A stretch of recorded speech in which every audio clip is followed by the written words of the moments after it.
Hello everyone, আজকে আমি চলে এসেছি বগুড়ার মমইন বিনোদন পার্কে। তার আগে আমরা চলে যাব মমইনের পাশে ছোট্ট একটি পার্কে। এটি ইকো পার্ক নামেই পরিচিত।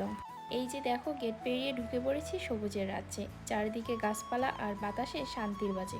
প্রতিটা কোণ যেন বলছে একটু থেমে নিঃশ্বাস নিও। এখানে প্রথমেই শিশুদের জন্য রয়েছে নানা রকম পশু পাখির ভাস্কর্য, আর এর মাঝে রয়েছে সুন্দর একটি ফাউন্টেন। পরে দেখতে পেলাম সেখানে সুন্দর একটি গানের অনুষ্ঠান হচ্ছে, তো আমরা সেখান থেকে চলে গেলাম আর একটু সামনে। পার্কে ঘুরতে ঘুরতে হঠাৎ চোখে পড়লো একটা ঘোড়ার গাড়ি, আর এখানেই রয়েছে বিশাল একটা গরিলা ভাস্কর্য। দূর থেকে দেখলে মনে হবে সত্যিই যেন বসে আছে। আর এই জায়গাটা একদম অন্যরকম, চারপাশে কোলাহলের ভেতরেও এখানে দাঁড়ালে মনে হয় সময়টা যেন একটু ধীরেই চলে। তারপর আমরা সেখান থেকে চলে যাই মমইনের ভেতরে। এখানে শুরুতেই ছিল সারি সারি নারকেল গাছ আর পরিচ্ছন্ন রাস্তা, দেখেই মনটা ভালো হয়ে গেল। এই জায়গাটার সবচেয়ে সুন্দর জিনিস হলো গাছপালা, আলো আর পানি, সব মিলিয়ে এক অসাধারণ পরিবেশ। আর ওইদিকে একটা বিশাল ফেরিস হুইল দেখা যাচ্ছে।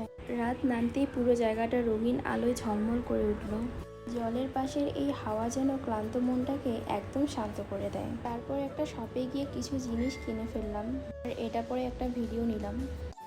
আর এই পার্কের ভিতরে তো যেতে পারলাম না, কারণ এটা সকাল 10টা থেকে সন্ধ্যা 6টা পর্যন্ত চালু থাকে। আমরা অনেক দেরি করে এসেছি, তাই অনেক কিছুই দেখতে পারলাম না। তো আজকের ভিডিও এই পর্যন্তই ছিল। সবাই ভালো থাকবেন, সুস্থ থাকবেন। দেখা হবে পরের কোনো ভিডিওতে। আল্লাহ হাফেজ।